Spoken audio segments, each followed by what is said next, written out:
Topik berikutnya, Kejaksaan Agung masih mendalami temuan dari penggeledahan kantor penasihat hukum terdakwa Irwan Hermawan Magdir Ismail di Menteng, Jakarta Pusat terkait pengembalian uang 27 miliar rupiah dalam kasus korupsi BTS Kominfo. Kejagung masih enggan menjabarkan apa saja temuan penyidik. Direktur Penyidikan Jaksa Agung Muda Tindak Pidana Khusus mengatakan seluruh temuan akan ditelusuri penyidik untuk mengonfirmasi kaitan uang 27 miliar rupiah yang diserahkan Magdir dengan kasus korupsi BTS 4G Kominfo. Sebelumnya pada Kamis 13 Juli, Magdir menyerahkan uang dalam pecahan dolar Amerika Serikat setara nilai 27 miliar rupiah. Ya, sampai saat ini kami masih mendalami ya hasil pemeriksaan dan hasil pengecekan lapangan kami.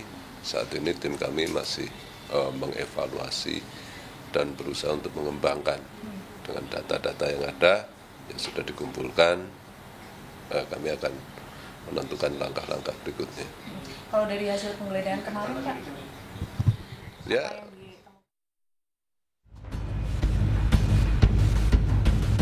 Uang ini adalah untuk kepentingan Irwan Hermawan.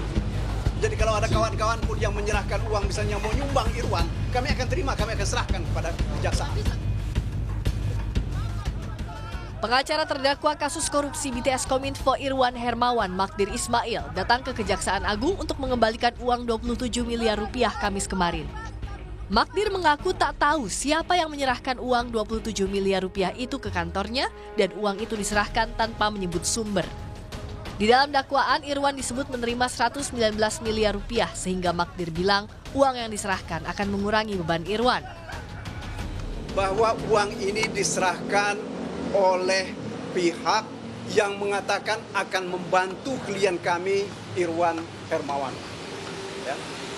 Orang itu tidak menyebutkan sumber dari uang ini dari mana dan juga tidak disebutkan uang ini terkait dengan siapa. Ya, hanya dikatakan bahwa uang ini adalah untuk membantu Irwan Hermawan.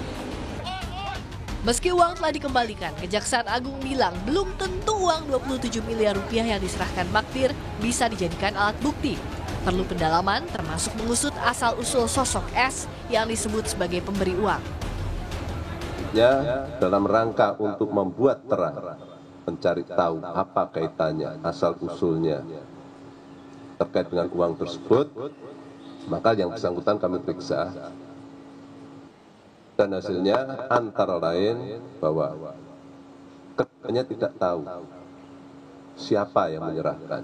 Inisialnya S, tapi latar belakangnya dan asal dari mana maksud tujuannya sampai hari ini kami tidak tahu. Pendalaman masih kami perlukan dalam rangka untuk menentukan status uang tersebut.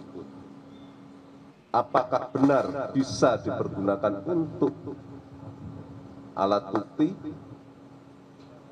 atau untuk memulihkan kerugian negara atau malah sekedar barang temuan. Karena hukumnya akan jauh berbeda. Pasca pengembalian uang 27 miliar rupiah, Kejaksaan Agung menggeledah kantor penasihat hukum terdakwa Irwan Hermawan Magdir Ismail untuk memastikan pihak yang menyerahkan uang sebesar 1,87 juta dolar Amerika Serikat atau setara 27 miliar rupiah kepada Magdir. Tim Liputan Kompas TV.